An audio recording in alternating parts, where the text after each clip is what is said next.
Ya. Oke. Sudah. Kita akan segera mulai.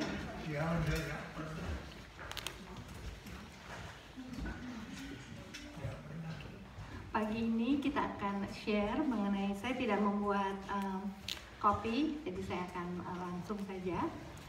Kita akan membahas mengenai hanya dekat Allah ada ketenangan. Ya, kita ambil dari kitab Mazmur pasalnya yang ke-62 ayat 1 sampai 9. Kita akan membacanya bersama-sama. Bapak Ibu boleh membuka Mazmur, kitab Mazmur 62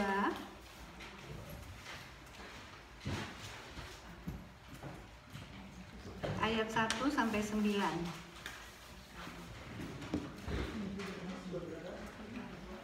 Mazmur 62 ayat 1 sampai 9.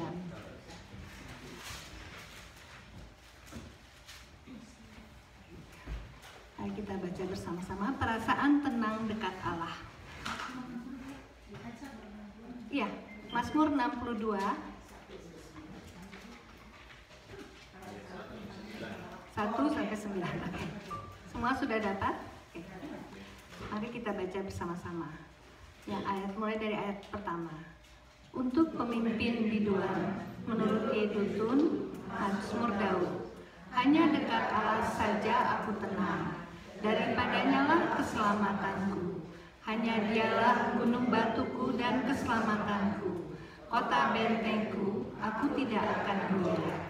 Berapa lamakah kamu hendak menyerbu seseorang, hendak merenungkan dia, hai kamu sekalian, seperti terhadap dinding yang miring, terhadap tembok yang hendak roboh. Mereka hanya bermaksud menghempaskan dia dari kedudukan yang tinggi. Mereka suka kepada dusta, dengan mulutnya mereka memberkati, tetapi dalam hatinya mereka mengutuki. Hanya pada Allah saja kiranya aku tenang, sebab daripadanya lah harapanku. Hanya dialah gunung batuku dan keselamatanku, kota bentengku, aku tidak akan goyah. Pada Allah ada keselamatanku dan kemuliaanku, gunung batu dan kekuatanku, tempat perlindunganku ialah Allah. Percayalah kepadanya setiap waktu, hai umat, curahkanlah isi hatimu di hadapannya. Allah ialah tempat perlindungan kita. Demikian firman Tuhan. Ya. Hanya dekat Allah ada ketenangan. Siapa yang tidak ingin hidupnya aman dan nyaman? Salah satu kebutuhan manusia adalah hidup yang nyaman dan aman. Hal ini tidak dapat dipungkiri. Kita sebagai manusia tentu ingin hidup terbebas dari masalah-masalah, nggak ketakutan ataupun khawatir. Kita mengingini hidup yang nyaman, misalnya hidup yang sehat, nggak sakit-sakitan, tidak kekurangan, tidak ketakutan. Bahkan banyak juga orang yang membayar mahal untuk mendapatkan rasa aman. Mungkin Bapak Ibu pernah lihat ya film Bodyguard ya, itu Whitney Houston. Dia ketakutan, hidupnya dia artis ya, dia membayar orang untuk jadi bodyguardnya ya. Banyak lagi hal-hal lain, orang suka takut ya, jadi bisa dia rela membayar apa aja ya. Juga untuk sekarang mungkin juga untuk kesehatan ya, seperti di Indonesia nih lagi COVID begini, banyak orang jual-jual obat-obat yang untuk katanya melawan COVID ya. Jadi mereka berani bayar berapa juta begini, satu pil aja berapa belas ribu, berapa puluh ribu dibayar ya. Orang selalu ingin hidup yang bebas dari masalah. Namun kenyataannya kerap kali malah kita berada dalam situasi yang sulit dan tidak mudah. Ya, seperti pada 2 tahun terakhir ini kita dihantui oleh masa pandemik yang berkepanjangan. Ya, pasti kita semua pada waktu itu juga takut ya. Saya sendiri waktu itu juga terkena, jadi ketakutan juga gitu ya. Jadi dan kita nggak tahu lagi juga kapan itu pandemik akan berakhir. Malahan kemarin ini baru dengar ada lagi varian yang baru namanya Omicron ya. Aduh, si Omicron ya, waktu itu Delta varian. Lalu sekarang Omikron ya. Jadi banyak sekali hal-hal yang membuat kita kadang-kadang khawatir dan ketakutan. Dan apalagi di prayer meeting kita ini kebanyakan kan orang-orang yang sudah retired ya, Bapak Ibu sudah masuk masa namanya lansia, lanjut usia. Ya saya juga kayaknya udah mau menuju ke sana, tapi belum. Dimana pasti banyak pergumulan yang harus dihadapi. Dan tentunya kondisi mulai melemah ya, kalau seperti mobil on the wheel-nya udah soak ya. Jadi kalau Bapak Ibu mungkin udah mulai lanjut usia, organ-organ tubuh juga sudah mulai melemah. Bahkan rasa yang paling tidak enak ya, saya rasa yaitu merasa kesepian. Ya, banyak orang-orang tua yang anak-anaknya sudah menikah dan punya kesibukan sendiri-sendiri. Ya, kadang-kadang terasa sepi ya di rumah. Apalagi kalau pasangan kita, suami istri sudah meninggalkan kita, sudah pergi ke rumah Bapa di surga, makin rasanya kadang-kadang sepi ya. Jadi hidup sungguh-sungguh tidak terasa nyaman pada saat itu.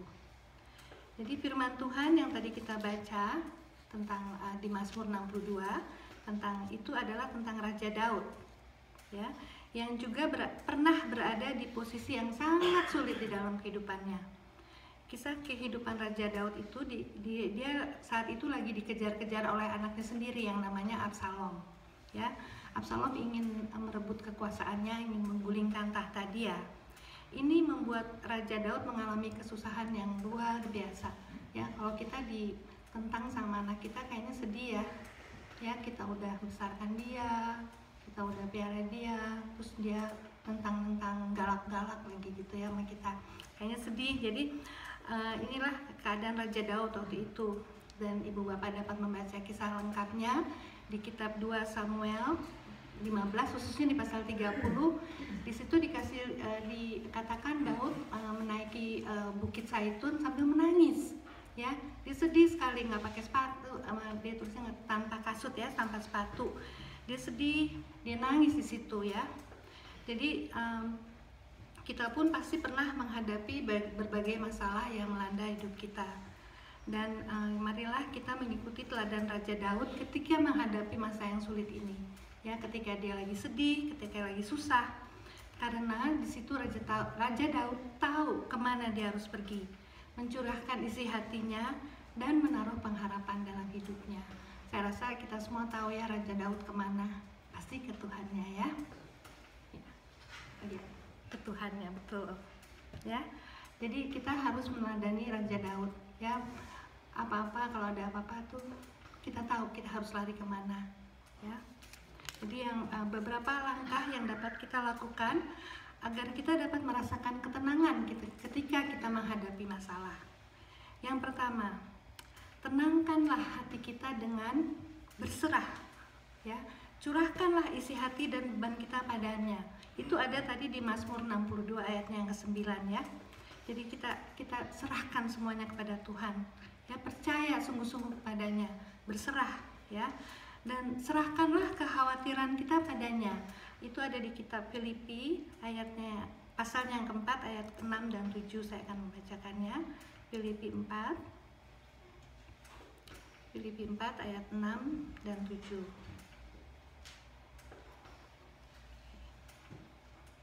Di sini dikatakan, janganlah hendaknya kamu khawatir tentang apapun juga, tetapi nyatakanlah dalam segala hal keinginanmu kepada Allah dalam doa dan permohonan dengan ucapan syukur. Damai sejahtera Allah yang melampaui segala akal akan memelihara hati dan pikiranmu dalam Kristus Yesus ya.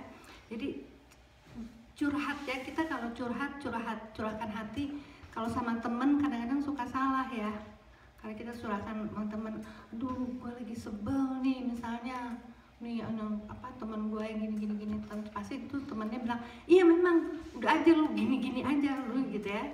Jadi jangan sampai kita tuh selalu pikirannya ke suami, ke temen, kita mau curhat sama mereka, kadang-kadang jawabannya nggak pasti, nggak tepat. Tapi kalau kita curahkan perasaan kita, kesusahan kita tuh selalu pada Tuhan ya. Dan saya belajar ini betul-betul ya. Biasanya lagi masih mudaan memang begitu, kalau lagi sebel langsung angkat telepon sama temen, cerita-cerita, bukannya masalahnya selesai, malah makin ribet ya, makin ruwet, karena temennya juga ngomongnya jadi kadang-kadang kita jadi makin panas atau gimana. Tapi saya belajar sekarang kalau ada kesusahan kayaknya langsung, memang betul langsung Tuhan tolong saya gitu ya. Saya ingat waktu anak saya sedang sakit waktu itu, anak saya karena misidentity ditusuk ya, waktu dia lagi high school karena salah orang gitu, misidentity, dia ditusuk. Tapi kan di kepolisian itu mesti dicek dulu kan, apakah ini karena geng, karena atau apa gitu.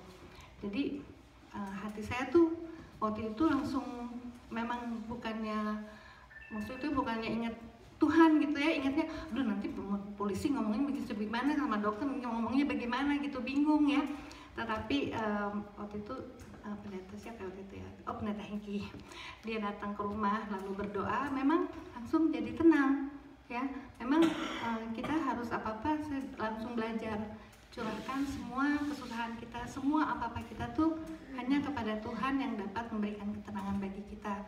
Jadi jangan pikir-pikir yang lain-lain dulu, atau menghadapi masalah dengan kekuatan kita sendiri, tetapi selalu dengan lari pada Tuhan, curhat kepada Tuhan. Saya rasa itu yang paling tepat. Ya, yang kedua, tenangkanlah hati kita dengan firman Tuhan. Ya, bacalah firman Tuhan setiap hari. Biarlah kebenaran firman Tuhan memberikan kita pengharapan dan mengubah pikiran-pikiran kita yang tidak benar.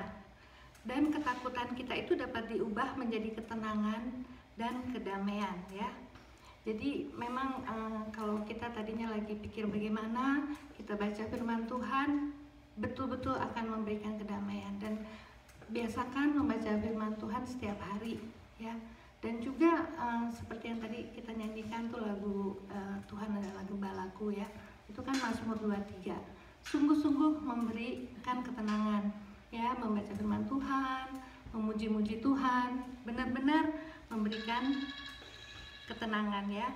Dan kita bisa tahu bahwa apa yang tidak mungkin bagi manusia selalu mungkin bagi Allah. Itu semua ada, kita bisa lihat di firman Tuhan. Mungkin kita buka Yohanes 14 ayat yang ke-27. Yohanes 14 ayat 27. Di situ dikatakan, damai sejahtera kutinggalkan bagimu, damai sejahteraku kuberikan kepadamu, dan apa yang kuberikan tidak seperti yang diberikan oleh dunia kepadamu. Janganlah gelisah dan gentar hatimu. Ya, itu janji Tuhan. Tuhan selalu memberikan damai sejahtera. Dan saya rasa kita semua dikuatkan dengan hal itu ya. Kita percaya bahwa Tuhan selalu memberikan damai sejahtera. Jadi seperti mungkin Joshua yang sekarang lagi deg-degannya Joshua dengan peristiwanya, pasti bukan deg-degan lagi, nggak pernah ngalamin. Pasti. Masa lo 62 tahun bawa mobil kok goblok begitu? Itu benar orang bilang bus, bukan balot, tung tung tung tung tung. Ini manusia. Oke. Ya, jadi memang segala sesuatu yang kita alami barangkali banyak kesulitan yang baru pertama kali.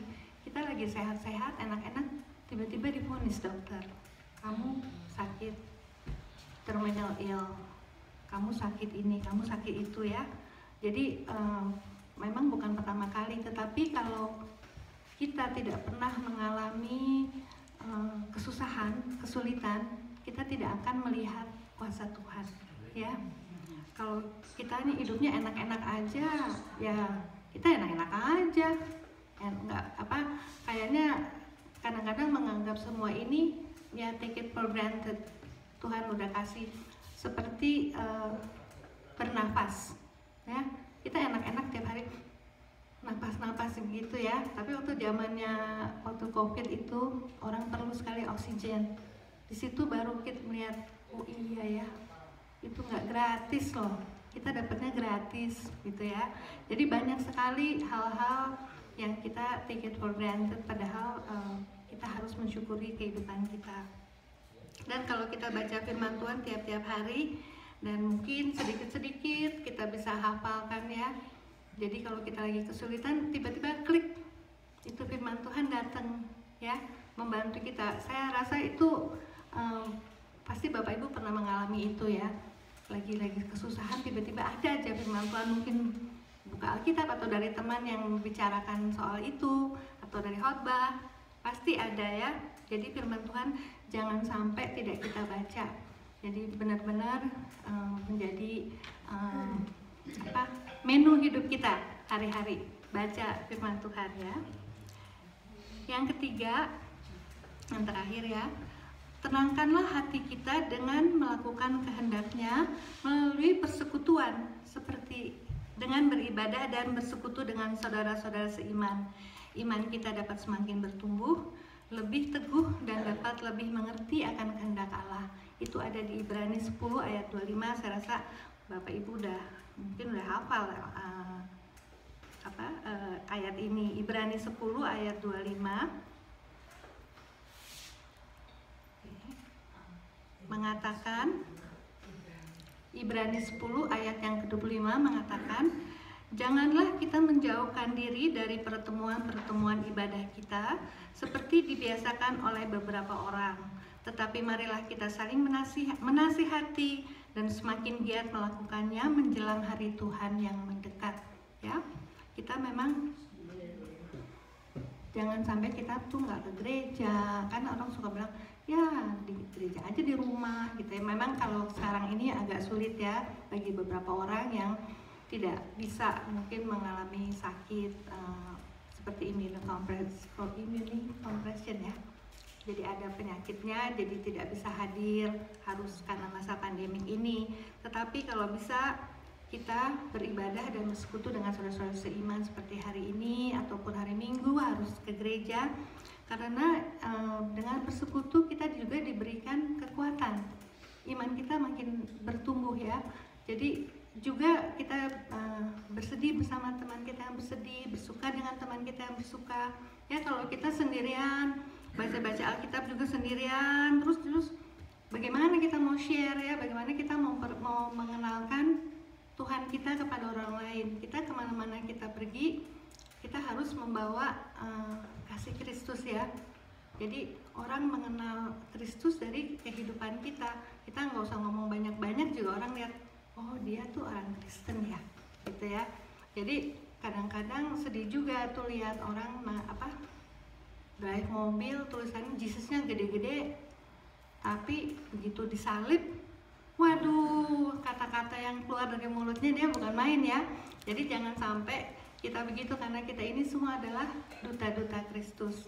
Kemanapun kita berada, jaga sikap kita. Bukan yang munafik ya, bukan yang pura-pura, tetapi karena kita mengasihi Kristus, kita kan kepingin seperti dia. Ya, kalau kita mengasihi seseorang, kita mau, kita memuja seseorang, kita mau seperti orang itu, gitu ya. Jadi kita perlu bersekutu dengan saudara-saudara seiman. Kita perlu bertemu, berkumpul dengan teman-teman kita yang seiman, saling menopang, saling mengasihi, saling menguatkan. Ya, sebelum saya akhiri, tadi pagi kebetulan saya baca satu ilustrasi mengenai ketenangan dini. Bagaimana ketenangan dapat memecahkan masalah. Ya. Jadi ceritanya begini, ada seorang tukang kayu, dia lagi gergaji kayu ya. Ini di company gitu, di perusahaan digergaji. Jadi kan serbuk-serbuk kayunya banyak sekali gitu ya. Terus lagi di enak-enak gini, arlojinya jatuh, jamnya jatuh yang bagus lagi. Jadi dia panik kan, aduh cari-cari. Kan itu serbuknya tinggi sekali, jadi susah, dipanggil lagi teman-temannya semua, cari semuanya. Ya udah hilang, dia kesel. Oh, aduh arloji gue hilang, jam gue hilang nih gitu. Jadi bilangin sama teman-temannya, udah deh anggap hilang begitu. Nah waktu dia akan pulang ada seorang anak kecil gitu, terus dia lihat kok pegang arlojinya dia bilang, loh kok kamu dapat arlojinya, bagaimana caranya, kamu tadi begini-begini. Oh bu, enggak om, saya nggak begitu-begitu katanya, saya duduk aja gini, diam aja saya tenang, saya diam, terus tiktok, oh itu di situ katanya gitu ya, oh itu jamnya di situ katanya, dia bilang, jadi ketemu, dia bilang gitu jamnya, dan dia bilang gini, makanya si om sih nyarinya bingung-bingung, om diam dulu, tenang, om dengerin tiktok, nah itu dia di situ gitu ya. Terus anak kecil terus jadi kesimpulannya, ketika kita tenang kita dapat memecahkan masalah ya, diam, tenang, tapi jangan tenang sendirian ya, nanti ngelamun yang enggak tenang bersama-sama dengan Tuhan. Dan ada ayat yang saya paling senang dari Mazmur 46 ayat yang 10, be still and know that I am God ya, tenang karena tahu bahwa dia adalah Tuhan kita.